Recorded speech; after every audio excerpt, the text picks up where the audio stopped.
Well, let's go. Welcome back to another Jack podcast. This is actually really, really jacked. We Super got J- OG we got member. OG member, yeah. We got like I think what, almost 30 years of training experience here? Well, I'm like 10 now. You're 13. Kags, you're what? How many? Let's just say seven, bro. Take seven. Seven? Yeah, 6, 7. Yeah. Six, Seven. seven, yeah, 30 years of getting jacked, bro. So this is like mad juicy. But yeah, guys, we have obviously Harman Litt here. You guys have seen him quite a bit in like the trying to get jacked bunch of videos, and before we used to train together like habitual. And I've known Harman for a really long time, so I'm gonna give a small intro, and then Harman can kind of give a little bit more of an intro in terms of who he is. But my And intro is then I also want to give an intro for you as well, how I met you once okay. you're done. I was gonna get into that. So I actually known Harmon since 2013. And it's cool because you've seen like the transformation per se, or you've seen the changes over the years, right? But like I knew him through one of my best friends, Gursaraj, back in like elementary school. Um, that's a long story, but yeah, so like him and Harmon went to Western together. And then like I met him through him on like a cottage trip. And then after that, after a really long time, I met him again. I was kind of jacked, Harmon was kind of jacked, and then we always kind of like stayed online in touch per se, like on Instagram or whatnot. But I've always seen Harmon as like, yo, this guy's a fucking jacked guy, right? But I don't know all the stories behind in terms of okay, what got him started in the gym. Like your brother's in the gym for a really long time too, and like all the influences you had and your reasoning to get started. But it was cool to see Harmon's transition too into like doing it for specific reasons, and then when he was coaching with trying to get jacked, and he's coaching is like he started doing it for different reasons, right? And you can probably dive into that too, how you actually started, why you started, and then now where we're at. But in my time with Harmon too, it's like in the community and trying to get jacked, the biggest thing I've seen is just mad consistent. Like, yes, there's waves, right? But it's just mad consistent. And I think we've talked about this a couple of times now. That's usually the most common trait. If somebody is pretty jacked, it's like they're just so consistent with whatever they do on a daily basis, right? So whatever waves Harmon gone through, and you guys will hear this too, heads up, when Harmon talks. And this is a compliment, bro. He's gonna be in waves, right? But there's gonna be a lot of fire from all the different angles, but it's gonna be consistent fire, right? And that's how he's always been getting jacked, training, nutrition, and like when he does something, it's like when we're doing stuff, it's like sleep, lifestyle, sunlight, all these things. You start becoming so consistent with it, right? But yeah, that's a little gist of how I know Harmon, how he's involved in trying to get jacked. But bro, you give an intro for yourself in terms of how long you've been training for, what your experience is like in the gym, and yeah, drop some sauce, bro. Okay, perfect. I'm gonna start off with this. So, Rounit, trying to get jacked has played a big influence in my lifting career. So, I started off when I was 16 years old. I was in grade 10, I believe, and I started at LA Fitness, airport in Bavaria in Brampton. For those watching, Sick. they had a basketball court there. So the way it worked was I started with a family friend of mine. Shout out to name. His name is Pervez. I don't think he works there anymore. I haven't talked to him in a while, but the I started with him, and he was a year younger than me. He was 15 at the time, but he had been working out. So what happened with me was I was in high school. I switched high schools a lot. I went to one school in grade 9 and switched to a different one in grade 10, and I was switched to a third one in grade 10. Then I switched to a fourth high school in grade 11 and 12. I was there at a private school. Jeez.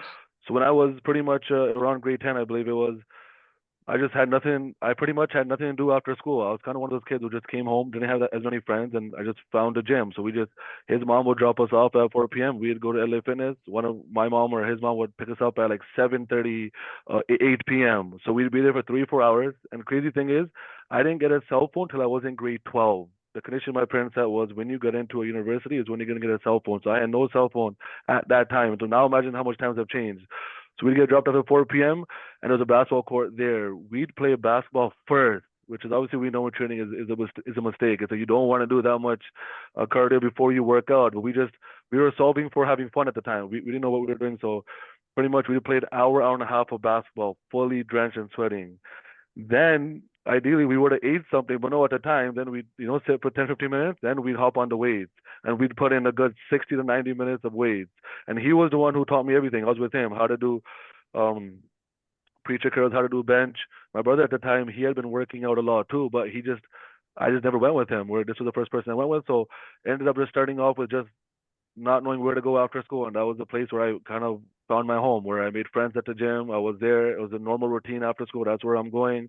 Some days I would just work out. I wouldn't work. Sorry, some days I would just play basketball and I wouldn't work out. Some days we would just work out, and we made some tweaks. You start to go, wait, let me start working out first because I'm running too much. Okay, I'm not eating enough food. So that's how the journey started. It went on and on and on. I didn't see the greatest results. Why? Fast forward, I wasn't tracking macros. I was vegetarian at the time too, so I wasn't getting more protein in. I wasn't tracking my weights. I was just freestyling workout plans, which at the time Rounit would be sending one of my friends, our mutual friend Suraj, and he would be passing them on to me. Fast forward later on in my life, when I didn't even start programming, I would be following programs from bodybuilders who Rounit would pay for the program or download it, pass it forward, and it would come to me, where that's a lot of workout plans. We can get into detail about all those FST 7 sets and all those stories. So, for example, I still remember one workout plan in grade 12. What happened was it was a chest workout twice a day. I hadn't worked out for 6 months. I followed that plan.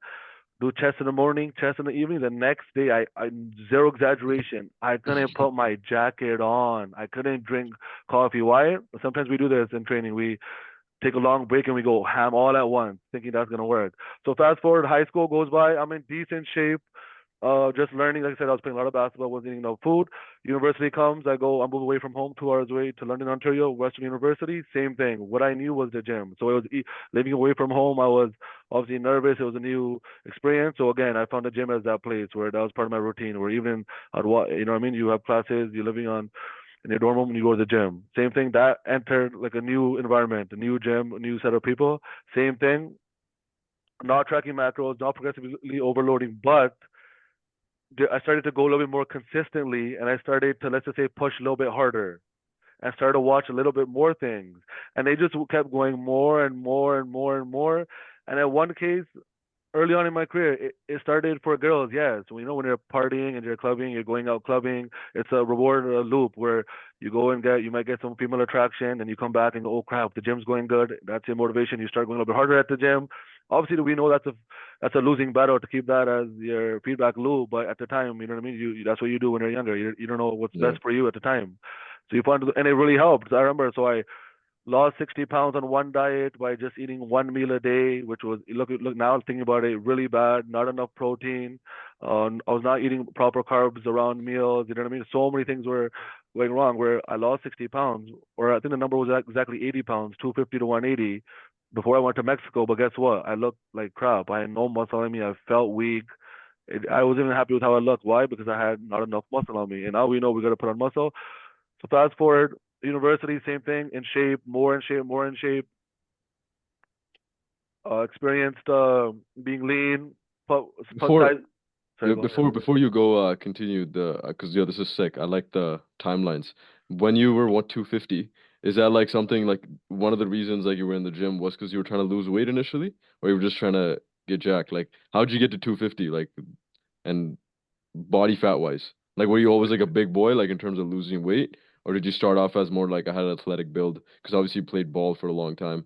But where did you start off at? Like, what was the purpose That's a initially? good question. So I grew up playing soccer. I played rep soccer for Okay, Brampton sick. East Soccer Club. So for those of you who watch soccer for 6 7 years, I had the same team, same coach, indoor outdoor. So that's where I really got my competitive edge. Where it would be like, for those of you in Ontario know, we start off as like a level 4 division. The first place of that division moves on to Division 3, then 2, then 1, then Premier, then Elite, and the highest level is OISL.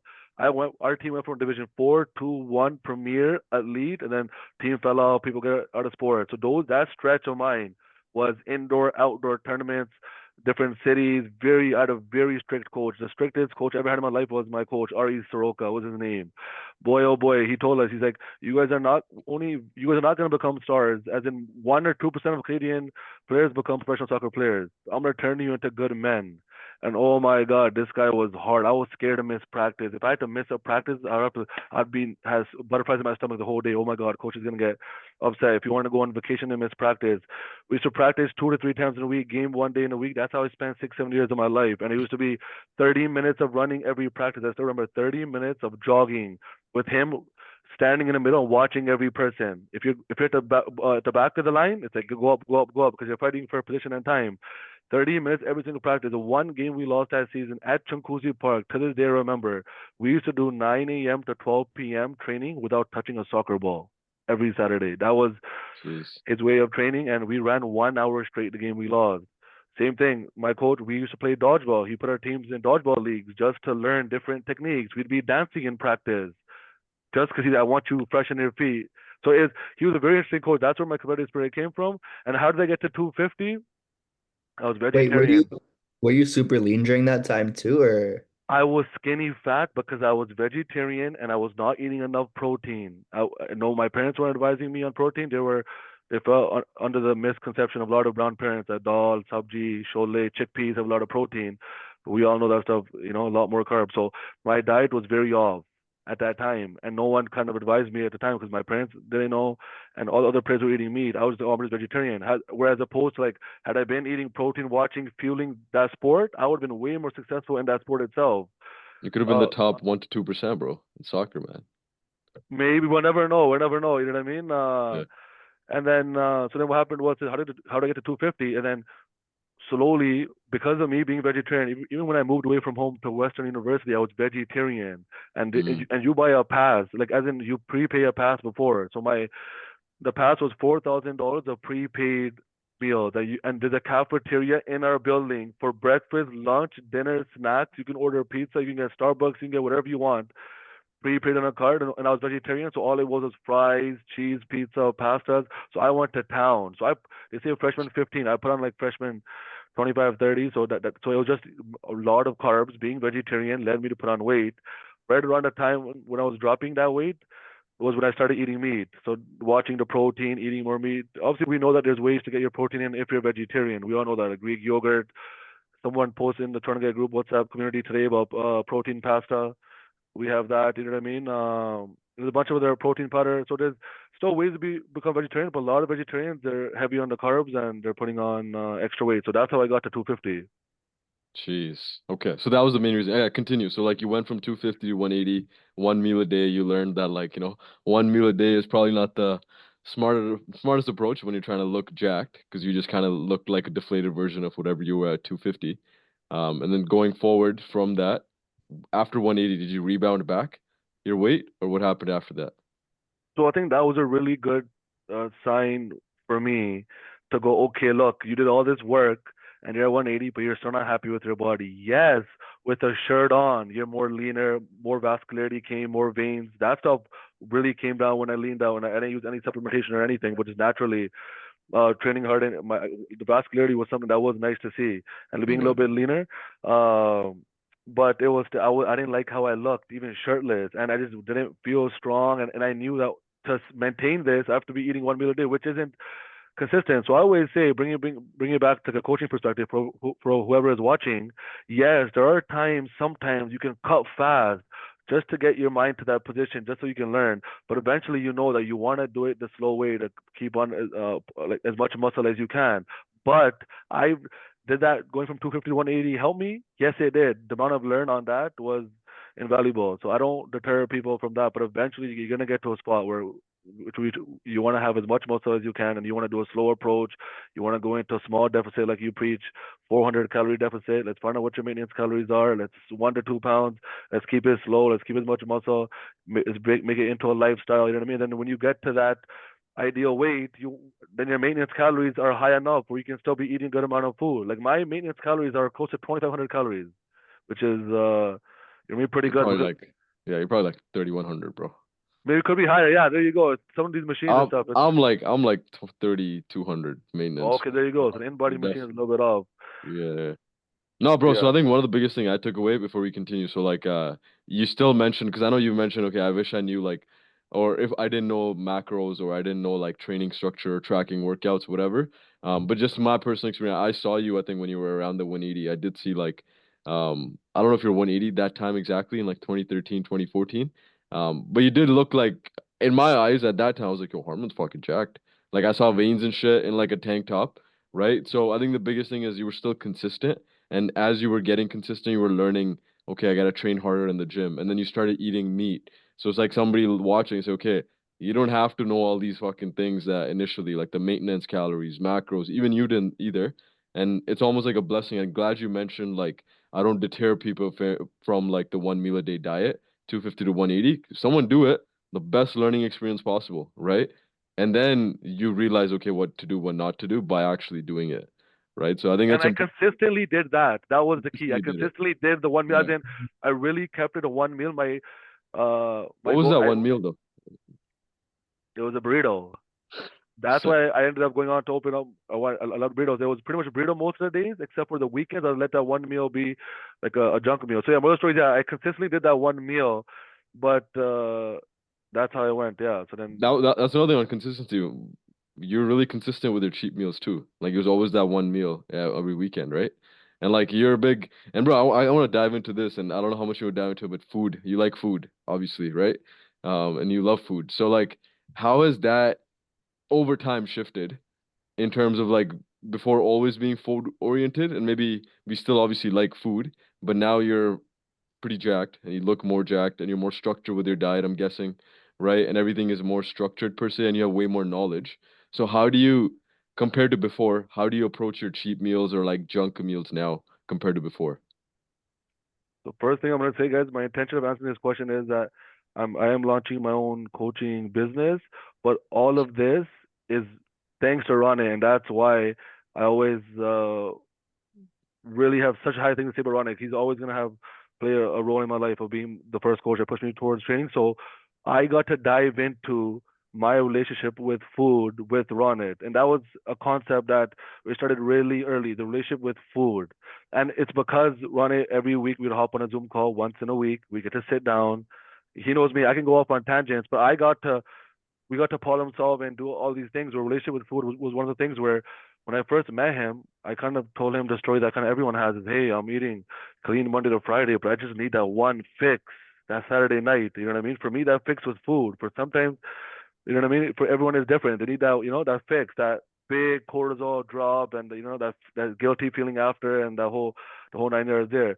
So what's happening was it was simple. I was eating clean 5 days, and that weekend meal I was going overboard. I told him it's a cheat meal, but it would consist of a burger with fries and dessert and Coke, and it ended up being way more calories than the deficit was for the whole entire week. So most people make this mistake.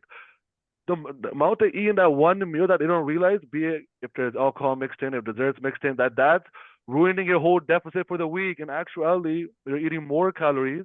And then the catch is divvying up those calories throughout the week a little bit is easier on your body to digest and better for recovery than putting all those 4 grand on one day and the next 2 or 3 days, like Ronnie says, your body feels fried because that would happen for 2, 3, 4 days. All that oil and junk was like the workout sucked, and by the time my body was catching up, so that was the starting of me addressing my relationship with food with Ronit.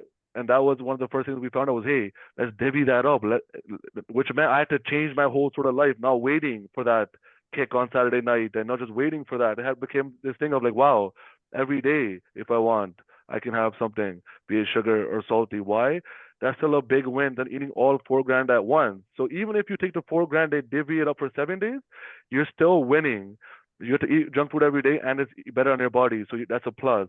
The next thing is now, okay, let me take that 4 grand extra. Let me just do 2 grand and divvy it up, and that's how the slow um way I broke into that. Don't get me wrong. There's some days where just you need that fix once in a while, yes, but that number has gone way less, and a rebound after that. Then it becomes a rebound the next day, snapping right back into it, having a meal. So that's been a relationship with food I had to unpack of why it started from me. You know what I mean? So like stress eating and whatnot, and you know what I mean. So we really attacked that over a year and a half of 2 years, and it got to a point now where it's like so it's like it's not torture. Like if you wanna eat something junk, okay, eat it. Just program it into your diet. And if you wanna, you know what I mean, don't make this like health thing. Oh my God, no. If you wanna don't eat six today, okay, but what went wrong today? Okay, no, six is too much. Okay, so what led to you eating six? I went to the mall and let's reverse engineer. Okay, What are some of those foods that you had during the week? Because I feel like this is a big thing for a lot of people, right?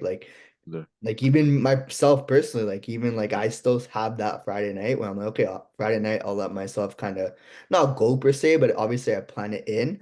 What are some of the foods you feel like you can have Monday through Friday or Monday through Saturday, where you can still quench that sort of thirst that you have for food, but not go super crazy with your macros? Because like if you say, or you could have a little bit of junk food every day, right? Someone could go and have like 800 calories worth of ice cream every single day, right? That's obviously gonna throw them off their diet. What's something you would have, or how would you kind of structure that where it's like, okay, I'm gonna have this thing that sort of quenches that thirst or like satisfies that craving, but doesn't make me go off the rails.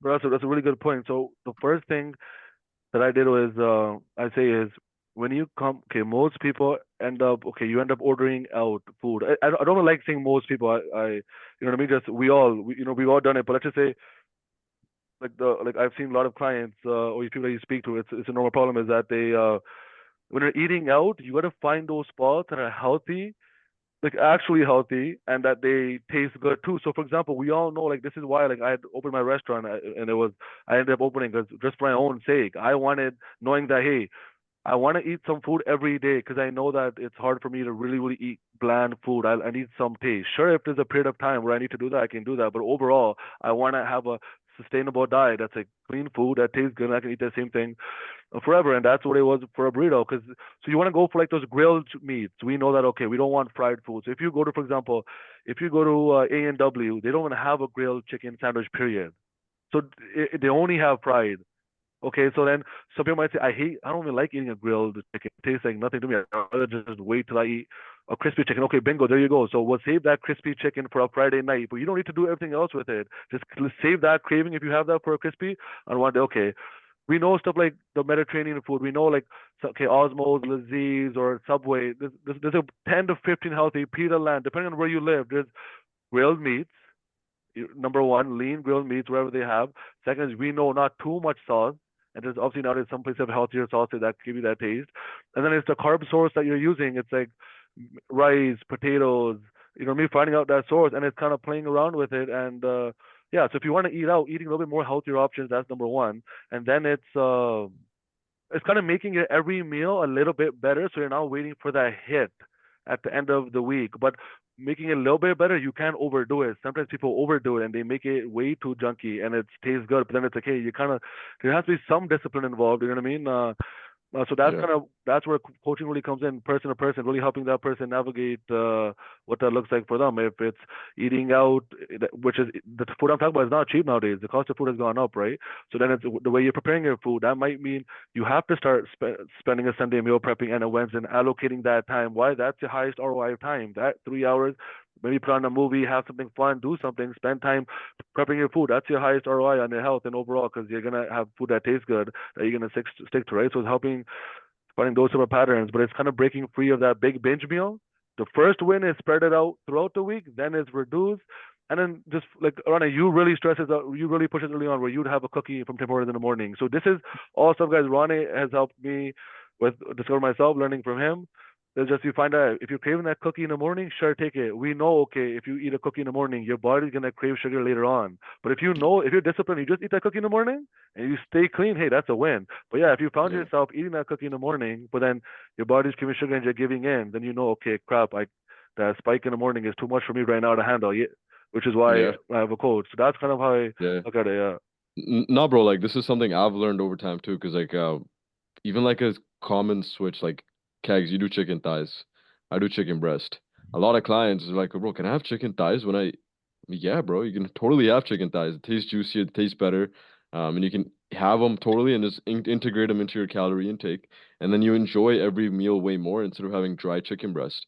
They'll see online, okay, I'm having chicken breast, someone else having chicken breast.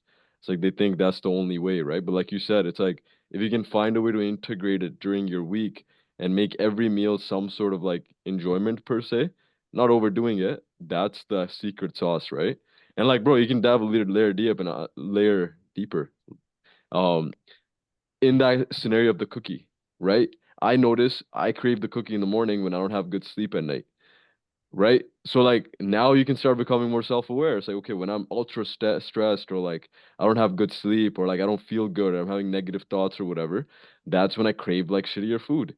It's like once you like start diving a little bit deeper, you realize, okay, like I can actually play the game by like just understanding these things a little bit better, right? And that's where like obviously it takes time.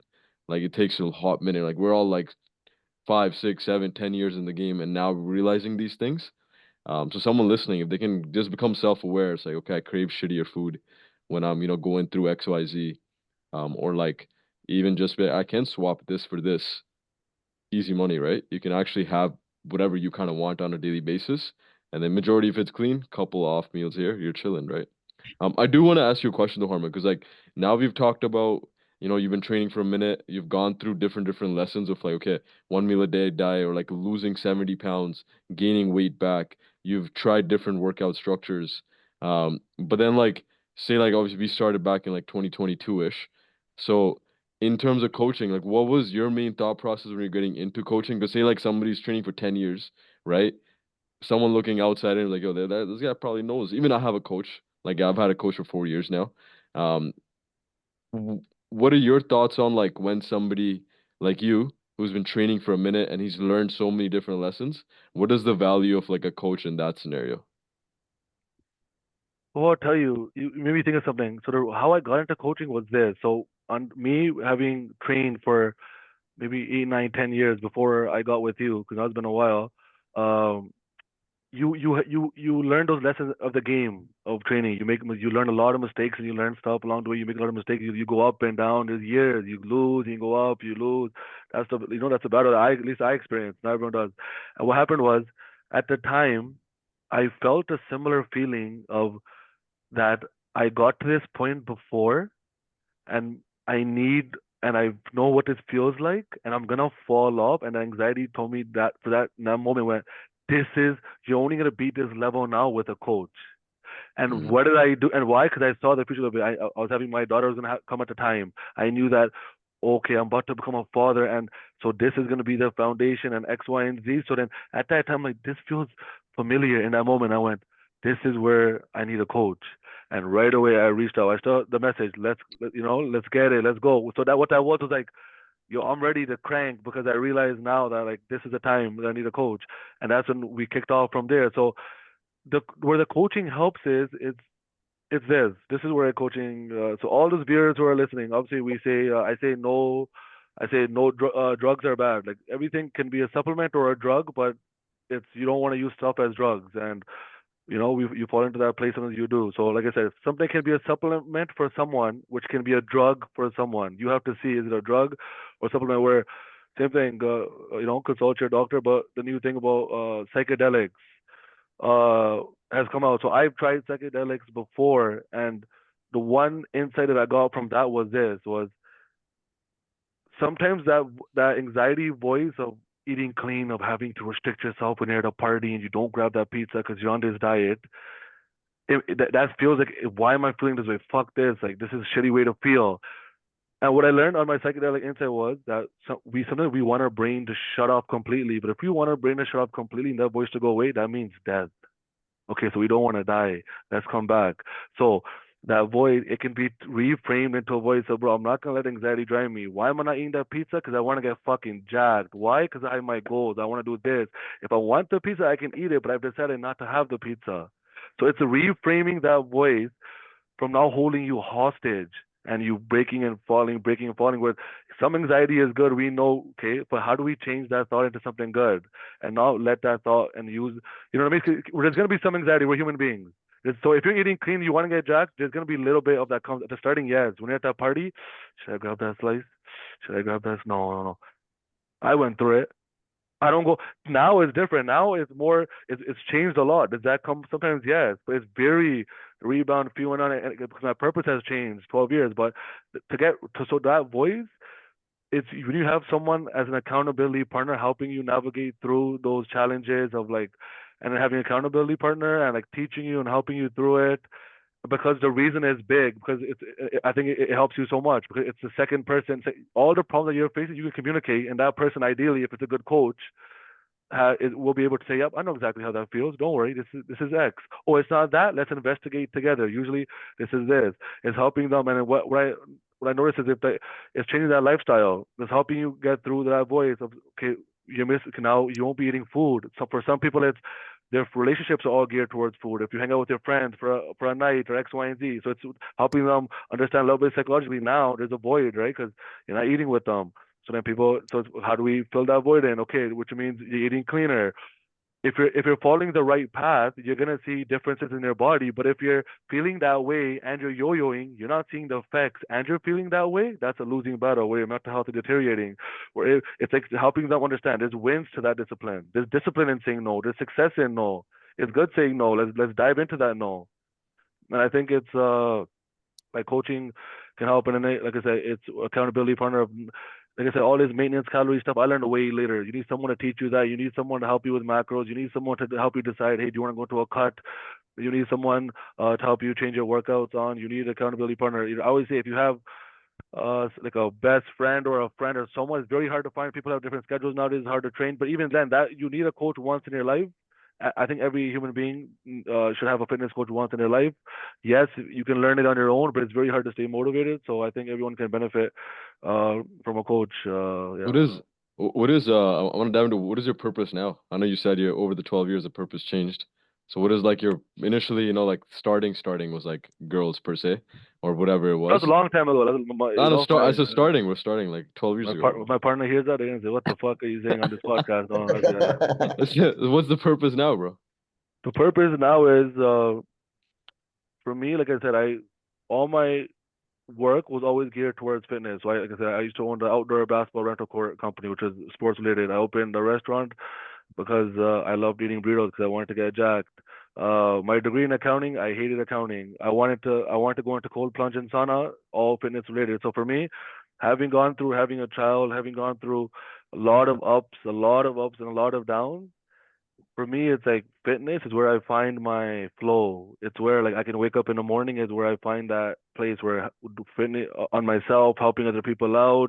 It's where I'm at peace. So for me, it's like one of my biggest things for me is how good of a father I am. And so for me, my daughter, her knowing I'm a coach.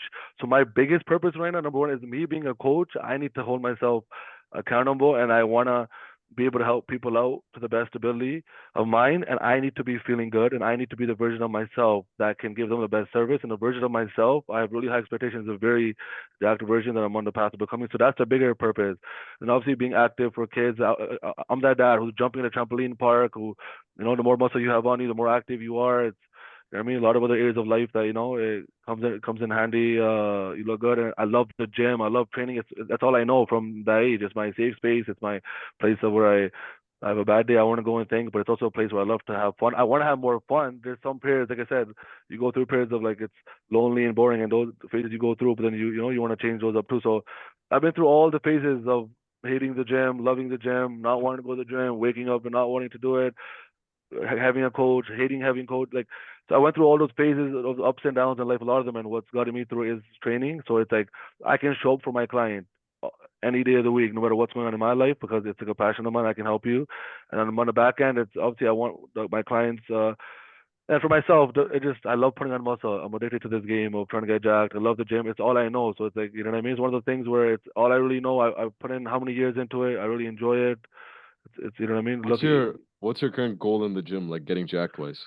So what happened was for a little while, I just changed my motive. Like I said, everyone going back to a coach also helps you navigate through, depending on what priority the gym is for you. The coach can help you and be like, okay, these are the minimum inputs that we want to do based on what is your priority. If your priority is work, let's gear your workouts towards you being. For example, if you're on a desk job all day, okay, let's really focus on your steps. That's gonna pay you a better Yeah. dividends. Just feeling better if you're sitting on a desk. So it's kind of gearing it towards what the clients what they want.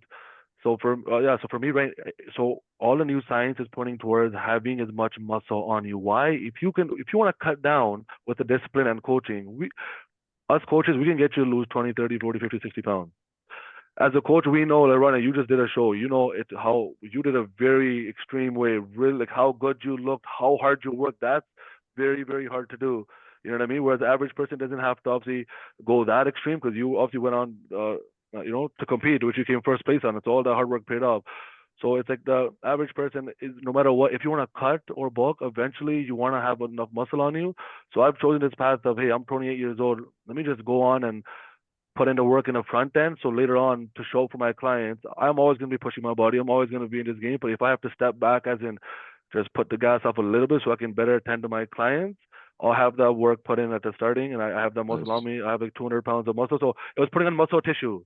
it was putting. I was enjoying some. I love to enjoy foods too as a coach. I'm open. So my thing is, I can put on muscle tissue. If someone wants to get jacked, if someone wants to put on muscle, I love the game. So just like taking the time out to help them through food, like the food issue with food, form technique. So yeah, that's kind of the goal has been You to put on top. yeah. I'm 250 pounds now. So put on Okay. muscle tissue, yeah. So that's been the goal right now. Let's see how much muscle tissue we can put on. Let's go, man. We'll put a Jack Harman picture here. Okay, so before we end, bro, I just want to kind of dive into your starting as a trainer. You've been training for a little bit now already, right? Tell the viewers in terms of like, like you can maybe go into why we kind of know why you started training, but give into like why you want to become like a trainer now, because you've obviously done fitness related businesses, the burrito stuff, the cold plunge starting, or like even the ball court, everything is fitness related. Now you're like, I'm gonna do fitness fully because you want to help people. But like, why do you want to do it? And then give people like, where will you be? Like, are you gonna just do like in person, online? What gym are you at currently? If people want to get training from you and stuff. What it was is through all the years of knowledge and then me, like I said, trying so many different things and diets and intermittent fasting. I've done intermittent fasting so many times. I've seen results from there. 1 meal a day, going from vegetarian to eating meat, supplementation, really diving deep into supplementation and seeing how that game affects your body. So trying to like losing weight, gaining weight, going through all the motions. And then I've had my obviously a personal training course, guys. We know online. It's not that difficult to get your personal training course. It's $1,000, $1,500, 3-day course. It's online. But it's the quality of trainers there that you got to find. You got to cut through the noise. So for me, pretty much, what happened was is I loved connecting with people in the gym about training. I loved helping people change their life through mindset and being physical and seeing that like it was these mindset sort of traps of the game of fitness. So for me, I reached this level of fitness in the game of fitness. I want to at least help people below me get to those levels because I am very confident in the ability to beat those levels. I've gotten to the point now. I'm not anxious. I can help you get from point A to B to C to D. No problem. We have so many ways to get you there. You just don't have to. And now, so as long as the person doesn't give up. So it's become. I love speaking about the gym. I love helping people get to their results. I love working out, and it's where I have the most time banked. I have 12, 13 years in this game of fitness. I love connecting with people. I love sales. I love talking to people. I have a sales background with my other businesses. Like I'll say that on the podcast. Like in total sales I've generated, prior to this for my own, it's 2.1 million. I was talking to my barber today. 2.1 million dollars is what I generated in person businesses, not online businesses.